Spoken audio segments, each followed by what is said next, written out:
All right, let's jump into Charles Rosa quick. Oh, you're going to go back to back with him. Yeah. Charles Yeah. Rosa, Que pasa, What's good, muchacho? what's going on?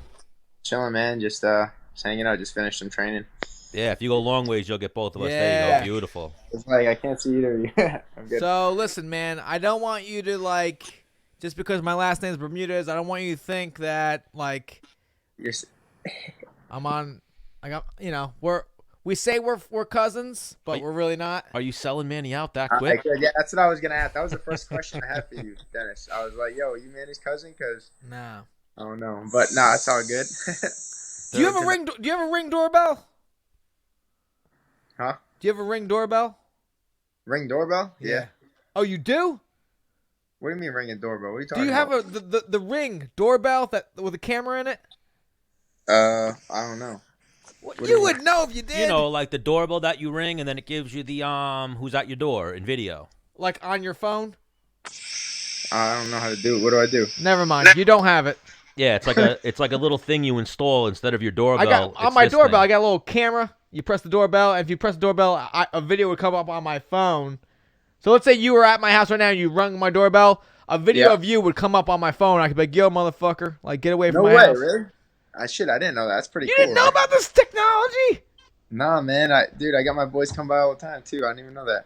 You could be, yeah, dude. I try to stay with the smart house. I That's got a good- I got the smart doorbell. So let's say you roll up my house, you press the doorbell, and I'm like, oh shit, dog, I'm doing Menace the Man show, and you're like, oh shit, like I left my bag in your house. I can then unlock my front door with the locks I have, the August locks, to let you inside, and then I can start turning lights on and shit like that. All Damn, from I the gotta get studio. on point, man. I'm behind on that. Hold on, Charles. He went overboard. He has everything smart. Tell him, All right. Menace. Smart Yeah, lights. I still leave the key. Yeah, I still leave. I still leave the key under the doormat. So I don't know. Do you even have a key? Nope. Menace don't even have a key for his house. Damn. Everything's electronic. There might be. No, I don't think Yeah. there is. Wild. Like Menace, we'll have to show you sometime, Charles. Try to have a Rosa. smart house. He sits in his living room and just goes, "Oh, you want a different light?" And he'll go, "Alexa, turn the lights blue." Yep. He has like a club in his house. Yep. Yeah. Dude, so how'd you know how to do that? I bought it on Amazon, and it gives you the directions in there. I do it. Yeah, he doesn't know how to Hang do on. it. So, you came up in what episode? Who were we talking? Dean Tom? No, Thomas, yeah, yeah. Dean Thomas. Yeah. Thomas Yves Edwards. Yeah. I saw the clip of it. Yeah, that's funny. Cole Miller Yeah, got dude. jokes. Yep. Yeah, they told me basically that Dean Thomas was Yves Edwards because at the time I was an amateur fighter. I think I was like 4-0 as an amateur, and I was training at an American Top Team satellite gym. And I went to one of the shows where I fought and I won. And one of my favorite highlight videos of all time, like because I used to just watch highlights, I didn't know much about like many UFC fighters, but Yves Edwards was like my favorite highlight video and one of my favorite fighters. Right, where he head kicked the fucking guy. Josh Thompson. Yeah, he fucking did. He pushed off to the head kick, so I would just Yeah. watch his video all the time. And then Cole Miller I was like, yo, Cole, is that Yves Edwards? He's like, yeah. It wasn't. It was fucking Dean Thomas. Shit. And like after I won my fight, I ran up and like, yo, man, can I get an autograph? Like trying to just like talk to him. And he's like, oh yeah, man, I got you. And he's acting like he's Yves Edwards. That shit was hilarious. That's They awesome. always put it down, but Like that's something we love talking to Dean about. Apparently, they do this all the time. Yeah. yeah, that's what they said. So I guess it was already a joke. They must have already knew about it. I mean, it's going on this was like 7 years ago. So Yeah, I mean, no, they still do it. this is the ongoing thing. It's not new, you know. Whenever I see Dean, I'm like, yo, what up, Yves? Well, props to Charles Rosa. He's obviously the most famous or best fighter that they've done it to so far. Because Yeah. that's who Dean immediately went to when we asked him a story about it. Yes, he did. So you grew up Yeah. in Massachusetts? So, yeah. I grew up in Massachusetts. Graduated, from high school in Boston, and then I went to culinary school in Johnson and Wales in Providence, Rhode Island. So, I got my culinary degree to be a chef there, and then after that is when I moved to Florida to pursue like being a chef, but I ended up being a UFC fighter. So, We might do Oh. a cooking with the cook with a menace with. yeah, man, I've Charles been seeing Rosa. this stuff, man. Man, if you check out my story, I always got fresh food that I'm cooking on there. I got some pretty good stuff on there. Oh, I gotta change this, dude. Sorry. Change what? It's every fucking the light, 5 minutes. yeah. It's telling me there's motion at my And doorbell. where were you in Rhode Island? I spent a lot of time in Rhode Island. I have a very good friend who lives in Smithfield. Yeah. I was in Providence on Federal Hill. You know, it's like the mobster Oh area. my God, I love Federal I Hill. love it. The best Italian food I can find in the States, man. It's on point. When I was up there, I lived at the Providence Oyster Bar. Yeah. Every day you go there, they have like happy hour specials where it's like, Oh, yeah, they got the best fresh oysters right off the beach. You know. yeah, amazing food. But props to them. So how long you been in Florida? Man, I've been here 8 years now. I come back and forth, a lot. Like, but I mean, I live here. You know, I live in Boca Raton, Florida. I've been training at American Top Team since I started, and I've been here for 8 or 9 years.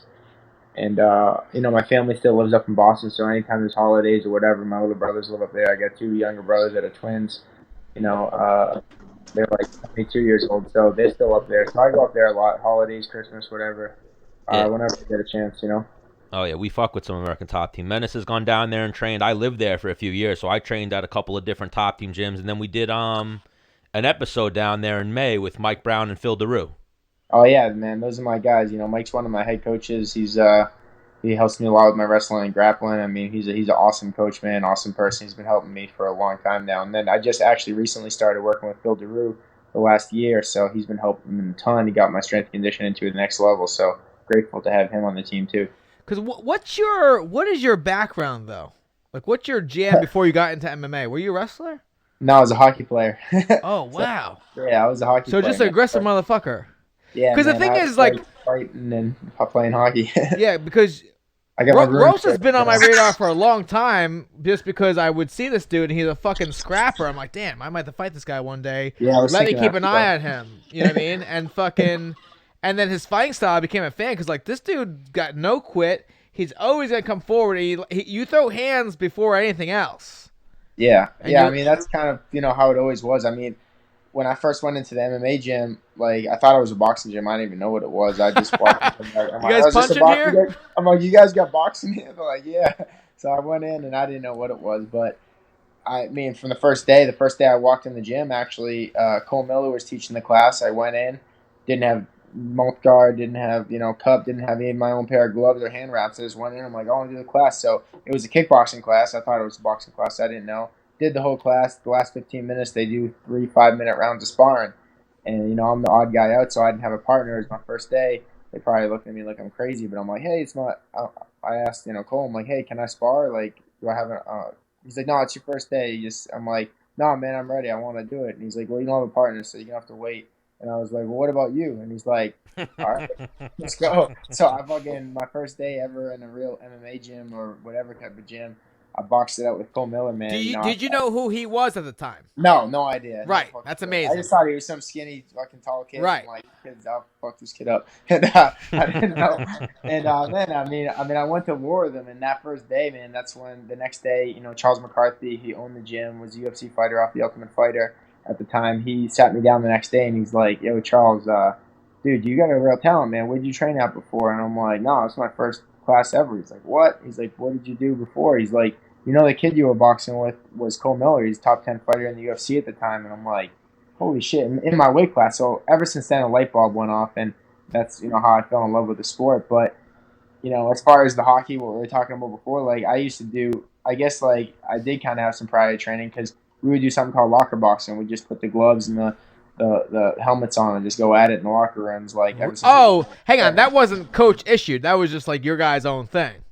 Yeah, no, it wasn't an official thing. No, we just before practice or after practice or when I was a freshman in high school, they used to do it to like haze the seniors and the hazing used to. When I was younger, they used to have it. I guess that stuff's gone these days. So I want to go down memory lane with you a little bit. So obviously you played hockey for a long time, no? Yeah. Since ever since I could walk, I could probably ice skate. So I mean, because my oldest son is in hockey, and I'm like, man, no way. This sport kind of sucks. It's expensive. Yeah. Yeah, it's an expensive sport, dude. You gotta. I mean, it's what it is, Right. What are the benefits of me putting my son in hockey versus, I don't know, soccer or? Dude, you just answered the question yourself. Come on, you gonna make me say it? I grew up playing soccer. I mean, until I could play football. I mean, do you want your son to grow up and be able to, be like a tough kid, or not like he has to be a tough kid, but a kid that can, at least like stand up. It kind of just helps you like, I mean, I think soccer's kind of like, I wouldn't say like, I mean, So it's not soccer very- gave me my lungs for sure. Okay, yeah, but like hockey gave me like a lot of heart. You know what I'm saying? Determination, no quitting you. You know, it's Yeah. like it's a tough sport. So if you learn that when you're young, I think it'll help you be tough when you're older. Not just like as a fighter tough, but like with everything tough. And like, being a hockey player, there's no chance you're breaking your ankles. Yeah, I mean, Hockey players' ankles are like fucking... That's actually a good point. I noticed that. That's funny that you say that because like I mean, like you never roll your ankle, I'm sure. No, I've never rolled. You step off a curb, you're like, nah, I'm good. No, my ankles are good, man. I've never had an issue with that. It's funny that you say that. Yeah, I got strong ankles for sure. I'm sure you have strong legs. Your lower body's fucking super strong, explosive, and that's the biggest thing. My legs have always been strong. I've always had good, knees and ankles and legs. And I got big, strong legs, but it kind of goes against me a little with my flexibility. So I've had to work a lot of extra on that. I feel like because like the more muscular your legs are, the less flexibility in your hamstrings and stuff. So I've worked a lot on that, and I feel like I've done a good job in the last couple of years on it. But man, everything's on point now. So if there's what's the highest level of hockey you got up to? College. You played college. College at Providence, Rhode Island, at Johnson & Wales. They had a pretty good team. Is that Division I or? No, it's at Division III. But like up in New England, like the hockey's good up there. I mean, we used to scrimmage for sure. There was one time we scrimmaged against the Providence Bruins, and like Tuukka Rask was their goalie at the time, so he's like was pretty close. He's one of the best goalies, and he was played in the Stanley Cup for the Bruins this year. So like I played against some good guys. I just at that time I was always like in a smaller body. If I had like the strength and stuff that I had now, like I was always like a little kid. You know what I mean? Like I was kind of a big bloomer, so I was a little bit behind with the strength and stuff. Like everyone matured much faster than me, so I feel like I could have made it to the big show if I a couple of years was a difference. But so you're that good? I think so. Yeah. I mean, because hang on, because I talk to people that like are good, but they're like, I'm just not that. Like hockey players are pretty real with themselves. Yeah, I feel. Well, the thing is, it's kind of like it's even like the UFC now. It's like there's so many guys in Canada and Russia, like. It's so hard to be like a good American hockey player. You really have to excel, just like in a fighter. I mean, it's not just I'm fighting. I mean, yeah, I was really good for playing in the United States, but man, once you start going to Canada and Russia and like Sweden, there's like there's levels to it too. So I get what I'm saying. But, now, so my next question was, what's the like fighting? You can be any weight, height, shape, whatever. But like in soccer and football, for certain positions, you're like, this is the ideal weight and height. What's the ideal weight and height for hockey? Or are there different positions where... Yeah, different positions. I mean, well, it depends. There's different guys. Like, there's a guy that's pretty much my size, one of the all-stars in the league. He's actually a good friend of mine, Brad Marchand. He's exactly my size pretty much, about 175, 180 pounds, and he's... 5'9", whatever. So, and he's an all-star in the league, but he's super fast, so he's a good puck handler, super fast, good goal scorer. Is he a freak? Because I like to say there's, like, for example, like in football, if you're 5'8", 200 pounds, and you're a running back, you're a freak. Yeah. Like, you shouldn't be there. Yeah. No, that's the thing is, like, they don't seem like the hockey players aren't guys that, like, you look at them and you're like, yo, that dude's an athlete. Like, they're big, strong guys, definitely. They got strong legs, but it's nothing like, some of the guys... You can't see it in their street clothes. Yeah. Unless they're missing teeth? Yeah, most of them are missing teeth. Yeah, they got them knocked out a lot. And why is that? Because they don't wear mouthpieces, or... Both, but like, even if, you get a slap shot, or what it is, even if you have a mouthpiece in, and it's not like they're getting just hit with pucks to the mouth, the sticks come up, a high stick comes up and catches them inside their mouth is open.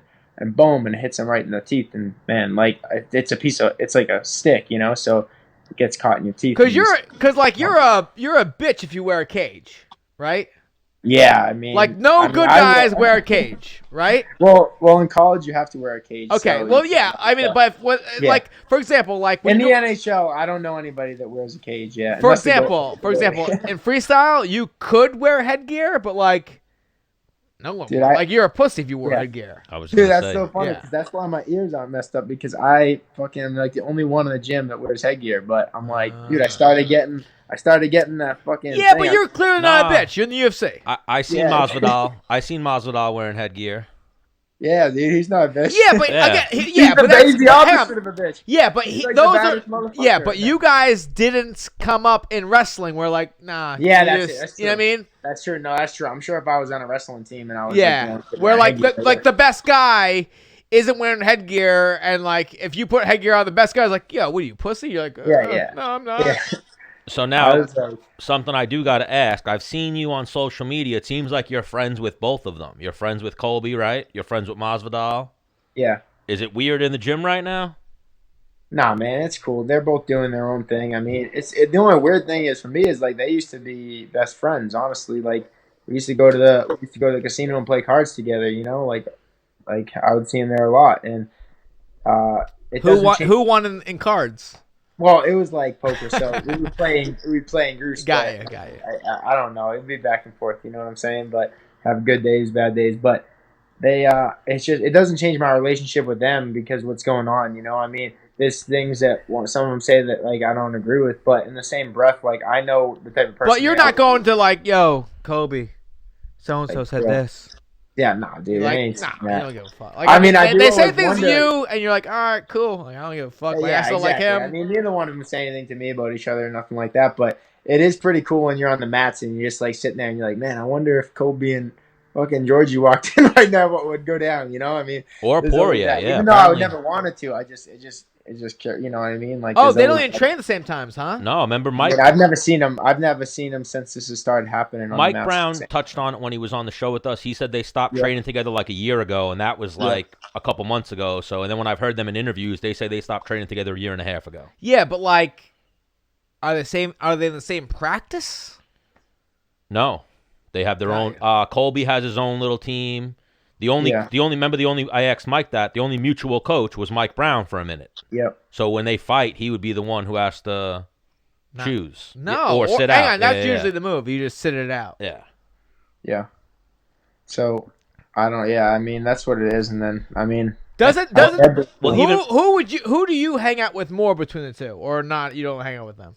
I don't know. I think I just knew from like way back. I just like I met Georgie first, Masvidal. You know what I'm saying? I met him back when he was fighting in like the Kimbo fights. We had a mutual friend, Kimbo Slice. So like we'd go to events together. You know, rest in peace, Kimbo. Rest in obviously, peace, but yeah, for sure, man. He's a legend, and we both kind of shared a mutual respect for him together. You know, going to the fights and stuff, like the backyard fights and stuff. Hang on, like you that. were at Kimbo's backyard fights?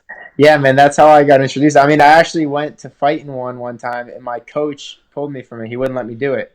I was like ready to go, and I couldn't do it. So because I was training under his gym, Charles McCarthy's gym. So that was one. So you're a real one, like Yeah, you know, he's got the chiseled chin, like clean Yeah, cut, no, but like man. you're a motherfucker that you don't want to come across in a goddamn bar. Yeah, man. I mean, I love to fight. If that's what you're asking, there's no doubt Well, about it. You'll look for reasons, huh?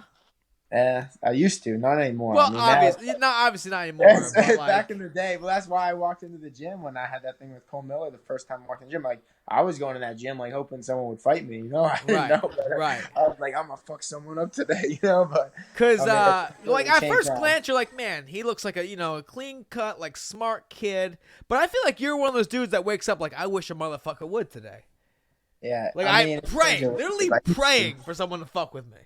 I used to be. I mean, I used to be more like that, but now I'm more of a martial artist now because I've learned so much. It's just entertaining to me when someone's talking shit or someone has road rage, like gets out. A couple months ago, someone got out of the car, and I was like, man, the old me would have got out and flattened the motherfucker and beat his ass to the pavement. But now it's like, dude, what am I gonna do? Get out of the car and fuck this guy up and go to jail? Can I tell you a story that happened to me? It made me feel like a couple years ago. Yeah, I'd like So to hear it. I'm driving. There's a roundabout over on the Wantagh, at the end of the Wantagh Parkway. And I don't know. I'm driving. I just do my little turn, whatever. I'm driving to Long Beach. So the Wantagh Parkway roundabout is like pretty far from Long Beach. I drive. I get on Loop Parkway, which, again, miles. Now I'm on that main street in Long Beach. I'm driving. I'm like three lights deep. Now lights are happening. This is... What would you say? A 10-minute drive by this point? A From the roundabout to when you start hitting lights on the long main. Yeah, 10. It depends. Right? To get to main, it depends on where you're going. So whatever. This guy pulls up to me like.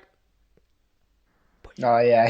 So I put my window down, and he's like, you're coming back. You cut me off back there at the Loop Parkway. And I was like, oh shit. Like, sorry, sir. I didn't realize. Whatever. Like, yeah. Well, you should, you fucking piece of shit. And I was like, nope. no. I was just like, I put my window up, and I was like, huh, that was weird. And then we start getting some lights deeper. I'm like, does this motherfucker know who he's talking to? Yeah. Like, if that fat motherfucker knew who he's talking to, like, I'm like, man, let me try and catch up to this motherfucker, because I will drag him into a parking lot and beat the fuck out of him. But the last time he'd, like, tell someone to pull their window down, and, like, I just never got the opportunity. I was like, Dennis, be cool. Yeah. You know? Yeah, I was just like, man. Like, if you beep at someone or you're going to do that move, like, be ready to throw down, I feel. Oh, yeah. Because, hang on, I can beat up, I would say, I don't know, 98% of the civilization. Oh, my God, 99. 99? I can beat up 99% of the population. But, like, I don't act on it. I don't know. Like, I'm not, like, just, like, hang on. Yeah. I can beat up 99.9% of the population, but I'm not be like, yo, put your window down. Yeah. Fucking, you're a piece of shit. Dude, you want to hear a good story? Yes, I do. Yes, I do want to hear a good story. That's funny you say that. I was with Walt Harris. He's like one of my best friends in the world. He lived in my house for 2 years, like 3 or 4 years ago. You know, he has a big fight with Overeem coming up, heavyweight, fucking beast, man. And dude, like, he's like the nicest guy ever, man. But one time we were driving and he was in the back seat, so no one could see him. But someone, basically the dude like was crossing the street with his shirt off, big jack dude with tattoos. He fucking came out crossing the street, and he kind of gave us the finger, like kind of just like, you know, kind of like jumped in front of the car, like just being a punk, like kind of gave us that look, like, you know, that look when someone like he woke up in the morning praying, literally praying for a fight. Yeah, like, well, this kid was that guy, and he was like, and fucking Walt was in the back seat. And Walt's like, man, fuck this dude. Walt gets out of the car, bro, and if you don't know Walt, he's a heavyweight. Dude, he said 6'4". He's about to fight Overeem, I believe. Wait, he just said, Stan, did you not hear anything he just said? No, I'm sorry, I was texting. He's a beast, yeah. He's 6'4", 265 pounds, like shredded with a six pack. Like, dude, he gets out of the car, man, and the look in this kid's face when it was like the best example I've ever seen of like a dude being the most confident he's ever been to being like, oh fuck, and the dude he just looked down, walked away, didn't say shit. I'm like, he just bowed down like that. Oh, dude, he didn't do. I know you were expecting. Hang on. The thing is most of the population will do that. They will bark. Yeah. But when it actually comes time to like, no, this is happening right here, they go. Oh, they won't do it. They'll bow down. Yeah, most of the time, you know. It's when they like bark and you go like, and you do this away from them. Oh, that's the thing. Yeah. I got you.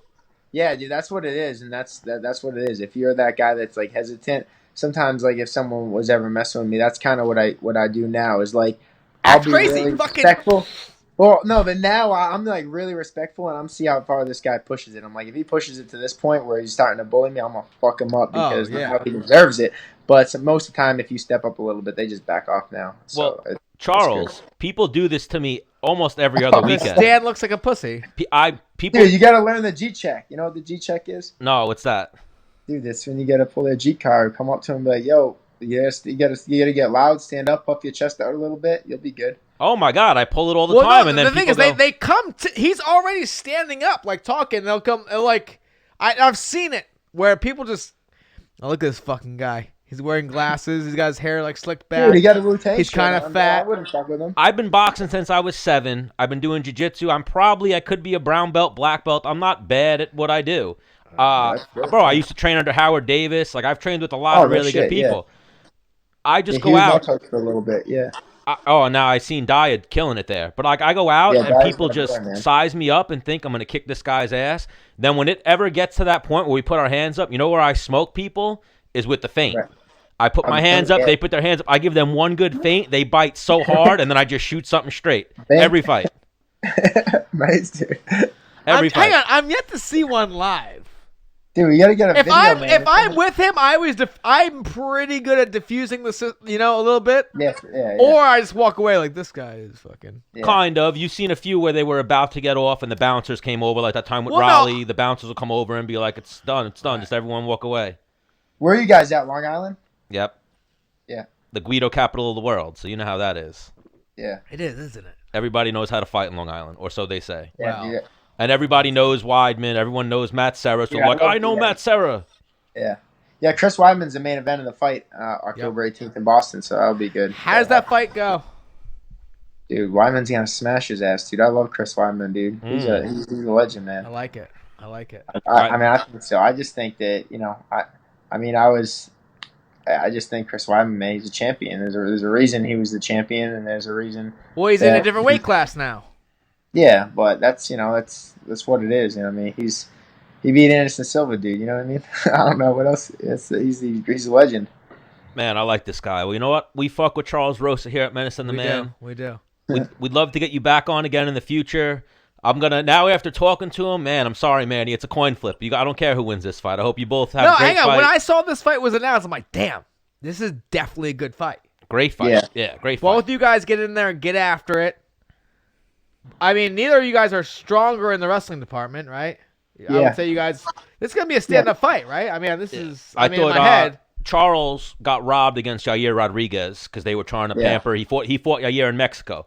We had Sam Alvey on. You know what you needed to do? You needed to come out with the Mexican flag, a better tan than him. Like that's what we told him. Dude, I don't know what it was. I lost a split decision in Mexico City to Yair, man. That was a big fight for me. It ripped my heart out losing that because I definitely thought I gutted it out. I thought I won the first and the third round for sure. Like, go back. I watch it all the time. I still think, you know what I mean? It's tough, but that's part of the game, you know what I'm saying? I'm sure I was in Mexico. He's a Mexican fighter. Like, it's what it is. But, you know, that just gives me confidence knowing, like all my losses in the UFC are all fight of the night, and I don't feel like any of them I really lost. Like, I don't feel defeated in any of those fights. The last loss I had that was fight of the night was to Shane Burgos, who was a phenomenal striker, but, like, I was up 2-0, and the ref fucking jumped in when I was on my feet. Like, he thought I was hurt, and he just jumped in and stopped the fight. And I literally said, like, the second he touched me, like, what the fuck are you doing? Like, it's annoying, man. I mean, I'm not the type of person that makes excuses. Wait a minute. But it was a little bad luck, and I think it's